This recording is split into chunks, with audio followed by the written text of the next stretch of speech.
అందరూ అనుకుంటారు, అసలు గాడిదని ఎవరైనా చూస్తారా? దాన్ని ఇష్టపడతారా? దాని దగ్గరకు వస్తారా?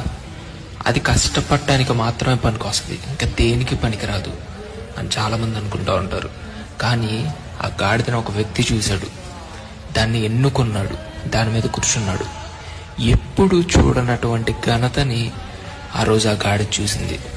ఆయన ప్రభువైన యేసుక్రీస్తు. నిజంగా నీ జీవితంలో ఇలాంటి మాటలు వినే ఉంటావు. నువ్వెందుకు పనికిరావు, నీ మీద రూపాయి పెట్టిన ఎవరు కొనరు, ఇలాంటి మాటలు నీ జీవితంలో ఒక్కసారైనా వినే ఉంటావు.